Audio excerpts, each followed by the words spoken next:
It's time for Chapter 5 of The Lion, the Witch, and the Wardrobe.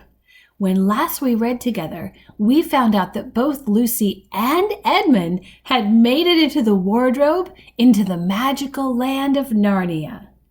We also found out that while they were there, Lucy had lunch with the fawn, Mr. Tumnus, and Edmund ran into someone who called herself the Queen, but Lucy called her the White Witch. That made Edmund feel very uncomfortable. He really wants her to be the Queen, and he wants her to be okay, and he doesn't want her to be a witch because he wants Turkish delight and he wants to be prince. But somewhere deep inside, he knows Lucy is right. He knows she's not nice. We all do that. We all fool ourselves into believing the things we want to believe are true. Let's find out if something develops with that idea in Chapter 5. Does Edmund keep fooling himself? Let's read and find out. Chapter 5 is called Back on This Side of the Door. Because the game of hide and seek was still going on, it took Edmund and Lucy some time to find the others. But when at last they were all together, which happened in the long room where the suit of armor was, Lucy burst out, "Peter! Susan, it's all true! Edmund has seen it too. There is a country you can get to through the wardrobe. Edmund and I both got in. We met one another in there, in the wood. Go on, Edmund. Tell them all about it." "What's all this about, Ed?" said Peter. And now we come to one of the nastiest things in this story. Up to that moment, Edmund had been feeling sick and sulky and annoyed with Lucy for being right, but he hadn't made up his mind what to do. When Peter suddenly asked him the question, he decided all at once to do the meanest and most spiteful thing he could think of. He decided to let Lucy down. "Tell us, Ed," said Susan. And Edmund gave a very superior look, as if he were far older than Lucy. Well, there was really only a year's difference. And then a little snigger, and said, "Oh, yes, Lucy and I have been playing, pretending that all her story about a country in the wardrobe is true, just for fun, of course. There's nothing there, really." Poor Lucy gave Edmund one look and rushed out of the room. Edmund, who was becoming a nastier person every minute, thought that he had scored a great success and went on at once to say, "There she goes again. What's the matter with her? That's the worst of young kids. They always—" "Look here," said Peter, turning on him savagely. "Shut up. You've been perfectly beastly to Lou ever since she started this nonsense about the wardrobe. And now you go playing games with her about it and setting her off again? I believe you did it simply out of spite." "But it's all nonsense," said Edmund, very taken aback. "Of course it's all nonsense," said Peter. "That's just the point. Lou was perfectly all right when we left home, but since we've been down here, she seems to either be going queer in the head or else turning into a most frightful liar. But whichever it is, what good do you think you'll do by jeering and nagging at her one day and encouraging her the next?" I thought, said Edmund. But he couldn't think of anything to say. "You didn't think anything at all," said Peter. "It's just spite. You've always liked being beastly to anyone smaller than yourself. We've seen that at school before now." "Do stop it," said Susan. "It won't make things any better having a row between you two. Let's go and find Lucy." It was not surprising that when they found Lucy a good deal later, everyone could see that she had been crying. Nothing they could say to her made any difference. She stuck to her story and said, "I don't care what you think and I don't care what you say. You can tell the professor, or you can write to Mother, or you can do anything you like. I know I've met a fawn in there, and I wish I'd stayed there, and you are all beasts! Beasts!" It was an unpleasant evening. Lucy was miserable, and Edmund was beginning to feel that his plan wasn't working as well as he had expected. The two older ones were really beginning to think that Lucy was out of her mind. They stood in the passage talking about it in whispers long after she had gone to bed.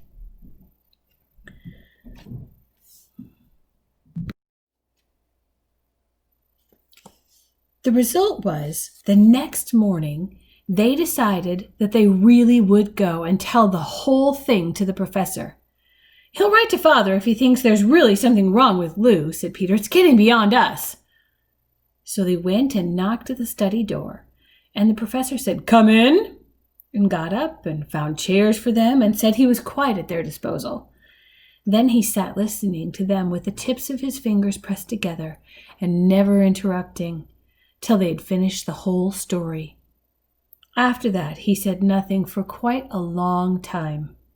Then he cleared his throat and said the last thing either of them expected. "How do you know," he asked, "that your sister's story is not true?"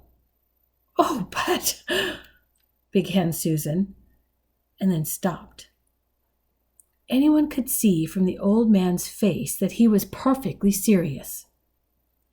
Then Susan pulled herself together and said, "But Edmund said they had only been pretending." "That is a point," said the professor, "which certainly deserves consideration, very careful consideration. For instance, if you will excuse me for asking the question, does your experience lead you to regard your brother or your sister as the more reliable? I mean, which is the more truthful?" "Well, that's just the funny thing about it, sir," said Peter. "Up till now I'd have said Lucy every time." "What do you think, my dear?" said the professor, turning to Susan. "Well," said Susan, "in general I'd say the same as Peter, but this couldn't be true. All this about the wood and the fawn?" "That is more than I know," said the professor, "and a charge of lying against someone whom you've always found to be truthful is a very serious thing. A very serious thing indeed." "We were afraid it mightn't even be lying," said Susan. "We thought there might be something wrong with Lucy." "Madness, you mean?" said the professor quite coolly. "Oh, you can make your minds easy about that. One has only to look at her and talk to her to see that she is not mad." "But then," said Susan, and stopped. She had never dreamed that a grown-up would talk like the professor, and didn't know what to think. "Logic!" said the professor half to himself. "Why don't they teach logic at these schools? There are only three possibilities. Either your sister is telling lies, or she is mad, or she's telling the truth. You know she doesn't tell lies, and it is obvious that she is not mad. For the moment, then, and unless any further evidence turns up, we must assume that she is telling the truth." Susan looked at him very hard and was quite sure from the expression on his face that he was not making fun of them. "But how could it be true, sir?" said Peter. "Why do you say that?" asked the professor. "Well, for one thing," said Peter, "if it was real, why doesn't everyone find this country every time they go to the wardrobe? I mean, there was nothing there when we looked. Even Lucy didn't pretend there was." "What has that to do with it?" said the professor. "Well, sir, if things are real, they're there all the time." "Are they?" said the professor, and Peter did not know quite what to say. "But there was no time," said Susan. "Lucy had no time to have gone anywhere, even if there was such a place. She came running after us the very moment we were out of the room. It was less than a minute, and she pretended to have been away for hours." "That is the very thing that makes her story so likely to be true," said the professor. "If there really is a door in this house that leads to some other world, and I should warn you that this is a very strange house, and even I know very little about it. If, I say, she had got into another world, I should not at all be surprised to find that the other world had a separate time of its own, so that however long you stayed there, it would never take up any of our time. On the other hand, I don't think many girls of her age would invent that idea for themselves. If she'd been pretending, she would have hidden for a reasonable time before coming out and telling her story." "But do you really mean, sir," said Peter, "that there could be other worlds all over the place, just around the corner, like that?" "Nothing is more probable," said the professor, taking off his spectacles and beginning to polish them while muttering to himself, "I wonder what they do teach them at these schools." "But what are we to do?" said Susan. She felt that the conversation was beginning to get off the point. "My dear young lady," said the professor, suddenly looking up with a very sharp expression at both of them, "there is one plan which no one has yet suggested and which is well worth trying." "What's that?" said Susan. "We might all try minding our own business," said he. And that was the end of the conversation. After this, things were a good deal better for Lucy. Peter saw to it that Edmund stopped jeering at her, and neither she nor anyone else felt inclined to talk about the wardrobe at all. It had become a rather alarming subject, and so for a time it looked as if all the adventures were coming to an end. But that was not to be. This house of the professor's, which even he knew so little about, was so old and famous that people from all over England used to come and ask permission to see over it. It was the sort of house that is mentioned in guidebooks and even in histories, and well it might be, for all manner of stories were told about it, some of them even stranger than the one I am telling you now. And when parties of sightseers arrived and asked to see the house, the professor always gave them permission, and Mrs. Macready, the housekeeper, showed them round, telling them about the pictures and the armor and the rare books in the library. Mrs. Macready was not fond of children, and she did not like to be interrupted when she was telling visitors all the things she knew. She had said to Susan and Peter almost on their first morning, along with a good many other instructions, "And please remember you're to keep out of the way whenever I'm taking a party over the house." Just as if any of us would want to waste half the morning trailing around with a crowd of strange grown-ups, said Edmund, and the other three thought the same. That was how the adventures began for a second time. A few mornings later, Peter and Edmund were looking at the suit of armor and wondering if they could take it to bits, when the two girls rushed into the room and said, "Look out! Here comes the Macready, and a whole gang with her." "Sharp's the word," said Peter, and all four made off through the door at the far end of the room. But when they had got out into the green room and beyond it into the library, they suddenly heard voices ahead of them and realized that Mrs. Macready must be bringing her party of sightseers up the back stairs instead of up the front stairs as they had expected.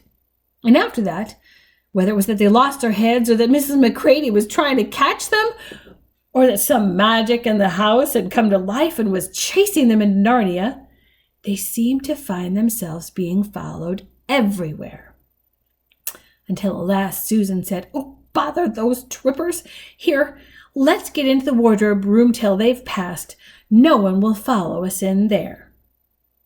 But the moment they were inside, they heard voices in the passage, and then someone fumbling at the door, and then they saw the handle turning. "Quick," said Peter, "there's nowhere else," and flung open the wardrobe.